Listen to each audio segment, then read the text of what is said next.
I want to talk about the most important thing to know about yourself. I'm Jonathan Logan, and I'm here with my buddy Morris Grand, and we're just going to have a little chat about identity and self and the way we see the world. How's that sound, Morris? That sounds great, Jonathan. And also, you came up with life success tools. Yeah, we went to the Wayback Machine and put the URL in, and it turns out I've had the URL since 2002, right? So that's 23 years ago I started that, and that kind of keys into my journey where I started out actually practicing law and then gave that up because I saw so many people stressed. I became a stress relief consultant and then got into coaching and worked with Thomas Leonard at Coach University and then went into hypnotism and neurolinguistic programming. But all along the way, the most important thing has been helping people figure things out in their life, right? And helping people kind of make their way, make sense of the world and how they see it. Because so much of how we see the world determines our identity. It's like a feedback loop, right? So who you think you are is a filter. It's a lens through which you see the world. Like I have, we both have glasses, although yours are cooler than mine. We both have glasses, and these lenses are slightly different, right? So I have a bias in one eye towards seeing far away and the other one towards seeing near. So the lenses compensate and help me see clearly. And that's kind of what philosophy and psychology does. It helps us understand the world and see it more clearly. And so, to the extent that we have clear lenses and the lenses can accommodate for the belief systems or the things we didn't get to learn or the what we call blind spots, right? So I can't see behind the back of my head without a mirror or without a video. So I actually had a spot back here where I had a scar. So I couldn't see it. I didn't know it was there because I forgot from my childhood. So all of us have internally, whether it's a thought, a belief, a trauma, a misunderstanding, a piece of education that was only partial. Those are like little scars that we can't see that sort of shape the lens and the way we see the world. And so, to the extent that we see the world clearly, we can operate and get more of what we want. So maybe you have an experience, or I have an experience, and I know I've had many experiences where I wanted to get something, or have something, or do something, and it didn't quite work out the way I thought. And there can be external factors for that, right? Because we can always be blocked by something outside of us, right? So if you and I decide right now we want to go start, I don't know, a computer chip manufacturing factory, we're going to go down to like the 1 micron chip factory. We're going to be, it's the Morris and Jonathan chip factory. It's like, we're not going to do that, right? So we can look at, do we have the capability, the skills, the knowledge, the expertise, the insight, the wisdom, the training that we need, and the belief system about ourselves that we can do it. Because there are guys, well, I would say our age, but you're younger than I am by a good distance. There are people who will go out and do that just because they have a belief in their personal identity that they can do it, because they see the world differently. They see opportunities differently. There was a study done about 20 years ago where they interviewed people and they said, okay, we're going to look for the most positive people out of these 100, the 10 most positive and the 10 most negative. And they gave them a series of interview questions. And they took those 10 negative and those 10 positive, and they said, great, you've been hired to do a special thing go down this alley, turn left at the red door, go inside, and just give them this slip of paper, and they're going to ask you a couple questions and pay you $20. And the secret was that they scattered little bits of money down this alleyway. And the most positive people saw the money and found it. The most negative people passed the money by and didn't see it. So it was sitting right in front of them, but they couldn't see it. They couldn't believe it. And that goes to the old thing of seeing is believing, but also believing is seeing. Isn't that interesting? So it's another loop. It's like, if I believe it, then I will probably see it. That's called a bias towards confirmation. So if I believe that, let's just say that I believe that people are stealing oranges from some sort of an orchard somewhere in Florida, and then it turns out that I'm reading the news, and then I'll start seeing things about oranges in Florida. I might not see anybody stealing them, but I'll start seeing things about it, right? So that's called the reticular activating system. I have a belief in my head that something is happening, therefore I'm going to look for it. Now, from an evolutionary biology perspective, that was really helpful, because if you and I were going out to hunt deer for our tribe, we should look for the deer. We should find those, not like, oh, look at this cool frog over here. Well, I don't want to eat a frog. I want some deer because I got to feed the whole family, right? So what happens is belief and perspective and identity are all intertwined. So, for example, someone might say, I'm a smoker, or I don't work out at the gym, or I'm not that kind of person, or I can't do that, or that's not for my kind of people. We don't do that. All of these things are scars that come from the past that influence the current moment. They're a form of education. We've educated ourselves, and then we've reinforced that education with people around us who also think the same way. So we have a self confirming group that all talks the same way and all believes the same way. For example, you might say, I really think that let's just say Barcelona is the best football team ever, soccer team ever. They're the best. I only hang out with Barcelona guys. If we're not on Barcelona, no way, man. They suck. Everybody else sucks. But that may or may not be actually true from the reality of who wins the games and who wins the championships, right? So we sometimes hold on to our beliefs more strongly than we're willing to open our eyes. And why do we do that? I think it's because I think there's two reasons. One is that when you have a belief and you find it useful, it's helpful to keep that belief going. So, for example, I know if I have a belief that up on this mountain, my tribe, we can go up there as a group with baskets and we can start harvesting apples and berries and things like this. And we have that belief year after year, that's good. But if we have a mistaken belief, then that will lead us away from the thing we want towards something we want that we don't want, right? Or towards something else we want. So the concept of having beliefs is good because it's a way of reinforcing positive behaviors and also negative behaviors. So if I know that the snake that has yellow, red, and black in this order is a coral snake and it's poisonous and it will kill us, but then there's another snake that has a similar color, but that's yellow, black, red, yellow, then this snake is safe. Those beliefs about what's true in the world help me keep safe, or if I don't follow them, I get bitten and I die from the poison, right? Unless you're colorblind, Unless you're maybe. colorblind. That's right. So again, so that's why we need cooperation. And we believe that we are better together and smarter together, which is why we cooperate. Because let's pretend that I was colorblind and I can't see the snake's colors. To me, they all look the same color. And you go, no, no, that's the wrong one. Don't get that one, Jonathan. So you save me. But then I turn around and I can hunt the deer. So we work together cooperatively because it wasn't survival of the fittest, right? That Darwin was talking about. It's survival of the most able to cooperate in a niche that helped us survive, right? And in that, we develop fitness for the niche, right? So a cheetah is very powerful and very fast, but it's not fit to survive in the Arctic. Right? A whale is a big, beautiful animal, big blue whale, right? The largest animal on Earth, but it's not fit to survive in the desert. It's just not going to work, right? So in the same way, some beliefs are fit for a purpose, right? So you're amazing at video and all sorts of things. You're just totally accomplished at helping people. And so people come to you because they see your videos, they understand what you're doing, they follow your emails and your YouTube channel, and they get a belief and an understanding that you can help them and coach them to create a better, video system and online presence and social media. Well, that's true because they can see you do it with other people, so they can imagine you doing it with them, right? But if we have a negative belief, like if I believe that let's say, I'm pretty confident that I can't go play on a professional basketball team. That's a wise belief because if I get out on the court and try and play with them, I'm going to embarrass myself and also make them laugh at the same time. So I'd be more of a comedian than a basketball player, right? But on the other hand, if I believe that I can go out and let's say I can design a better way to make a ladder, like actually designed a better way to make a ladder so that it's safer and more stable and all this, something I'm looking at patenting. And if I have a belief about it, then I go forward and I get the patent attorney and I create it. And then we go out to find a manufacturer and we sell the patent or license it, whatever. Now I can make money from that belief. Whereas going onto the basketball court, that's out of line with the reality. No matter how much I believe I'm an expert basketball player, reality is going to show me that I'm not. Right? Does this make sense? Yeah, So my that makes a lot of identity sense. as someone who's creative allows me to create the idea for the ladder and then go to patent it and then take it out and sell it. But my belief that I'm a star basketball player is just proven by reality to be not true. But what about aspirations?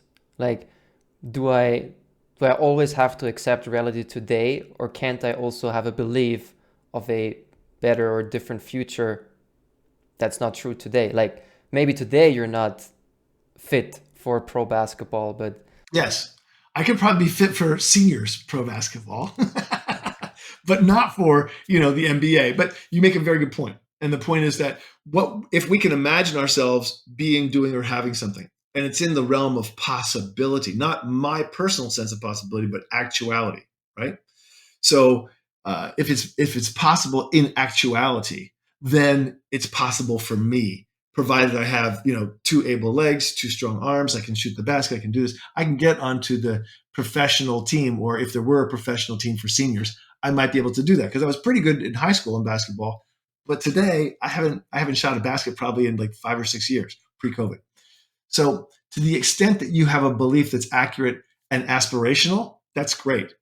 It doesn't mean that you have that capacity now. So, for example, let's say I wanted to become excellent at, I don't know, at, let's say, Frisbee, right? Okay. or podcasting. Or podcasting. Yeah. You're awesome. So let's say I want to become expert and comfortable at podcasting. So the key is I have to learn the techniques, the tools, the systems, the capacities. I have to practice all these things. I have to have an awesome, co-host like you. And when I do those things, then I can increase my capacity, my capability. But those are known, identifiable things, right? So we can say, can I imagine myself doing it? If I didn't imagine myself doing it, I'm not that kind of guy who does a podcast. Oh, I don't even believe in video. Why, I don't even have a computer. If you're that kind of person, it's hard to see yourself and imagine yourself moving into that new place. So is that the most important thing we need to know about ourselves? Is that the key? Kind of, yeah. So I think the most important thing you can know about yourself is that you are much more than you imagine. You're much more than you know. You can be, do, and have a lot more than you currently do in your life in terms of fulfillment, capacities, skills, happiness, connections, maybe even wealth or whatever it is you're after. You can do those things. You can become those things much more than you know. And there's so much science proving this now. It's unbelievable. Do you have an interesting example? I do. So, for example, there's a guy named Wim Hof. Have you heard of him, Wim Hof? They call him the Iceman, kind of, because he has trained his body. So let me step back for just a second.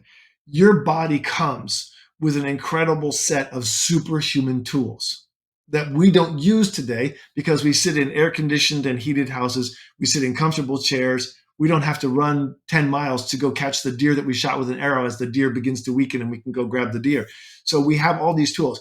What he did was, after I think a divorce or a death of his wife, I'm not sure the whole story, but he decided to start doing ice baths as a way of helping his body regenerate and feel stronger and healthier. And what he found is he learned a breathing technique, and I don't know if he discovered it or he found it someplace or he made it up himself, a breathing technique that actually hooks into a skill that humans have.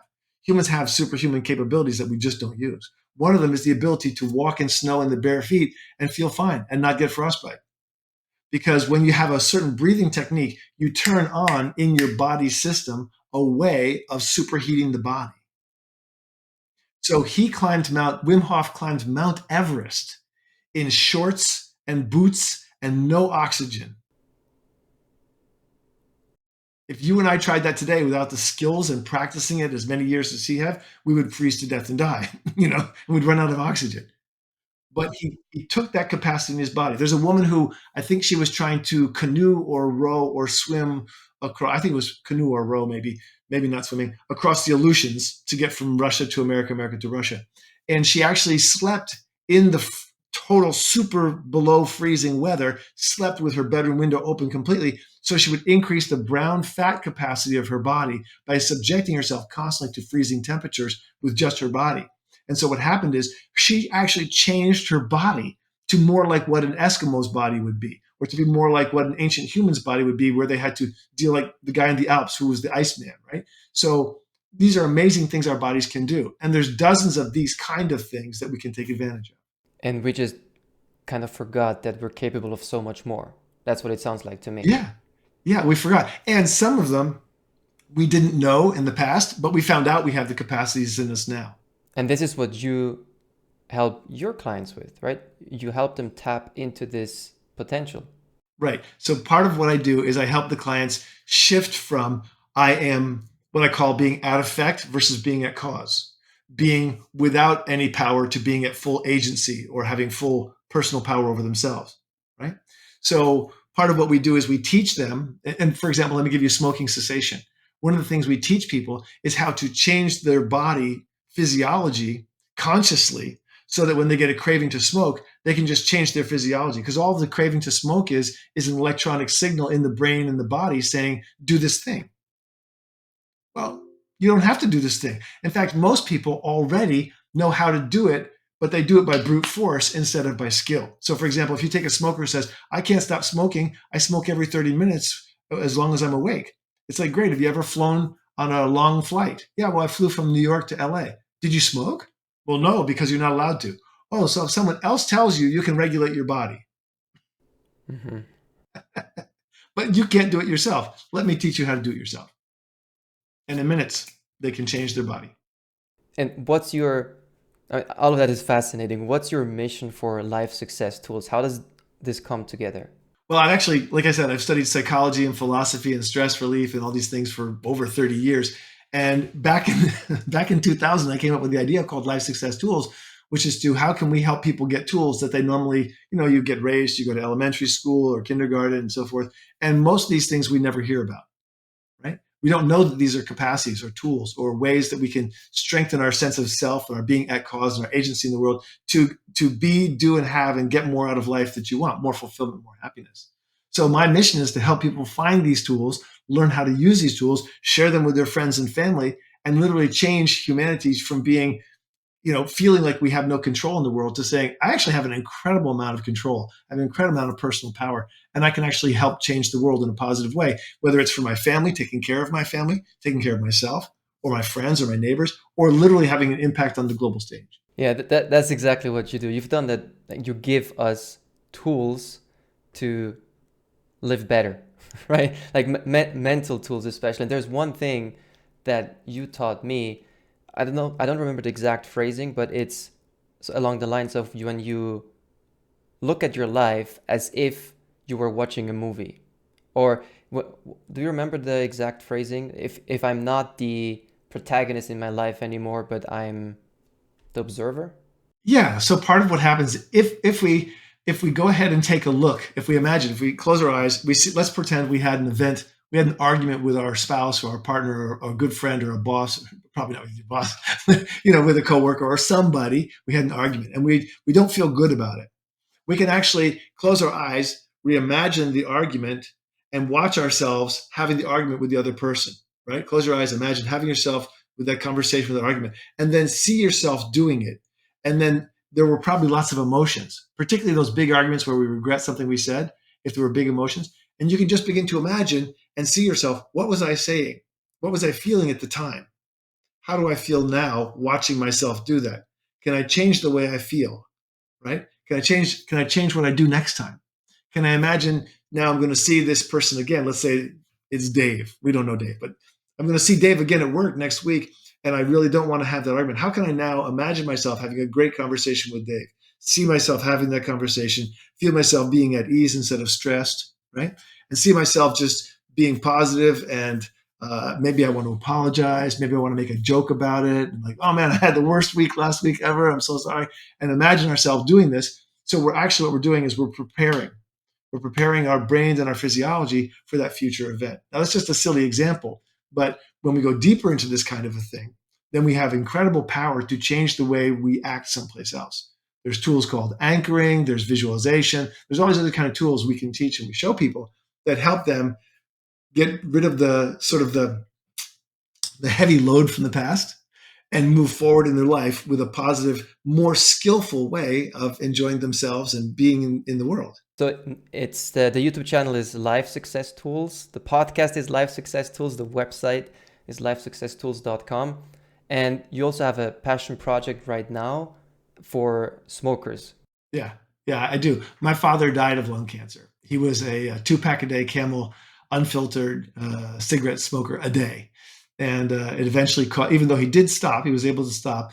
It eventually caught up with him and gave him lung cancer and then brain cancer, and then he died. So I've seen so many people suffer and so many ill health effects and all the money that gets spent. It's incredible. So my goal is to help people learn that they have incredible power to stop smoking in just a few days and never have to touch it again and live a full life as a healthy and happy non-smoker. And there's a little secret to this whole program that I built, which is that once people realize they have the power to take control of themselves again and their desires and what they want to do, and they can manage that process, then they're going to realize not only can they stop smoking, they can lose the weight, they can do so many things. They realize they can do almost anything with their life that they want to. Once they realize and they have these tools, it puts them back in the driver's seat from being in the back seat. Yeah, when we started working on your stop smoking program, what blew me away was the success rate. Like it's really hard to believe at first. Yeah. Well, the truth of the matter is that we know this. We have a 100% success rate when people actually use the tools and do the work, right? So we combine hypnosis with all these different tools and some of them we've mentioned and other things. And when we put those together and someone actually uses them, it just works. It's sort of like saying, hey, I'm late 3 hours to work. Why? Well, I walked to work. Well, you didn't use your car. Well, do you have a car? Yes. Did you use it? No. Well, now we know why you're late. It's the same thing. Yeah. Once you go through the training, if someone decides they wish to smoke anyway, again, they can. But if they decide for the rest of their life they don't want to smoke, they just use the tools whenever they get the urge or the craving, and that trains their brain differently. Eventually, what happens? So uh, maybe we'll go over this another time. But there's a whole process that happens where you move from not even knowing about the tool to forgetting you know it because you've made it part of your neurology and your background, like snap, just like this. So your stop smoking program is called Stop Smoking Forever.life. Yeah. All these links are going to be in the show notes, of course, in the episode descriptions. And I'm excited for many more episodes and learning many more tools with you, Jonathan. Thank you, man. It's great hanging out with you.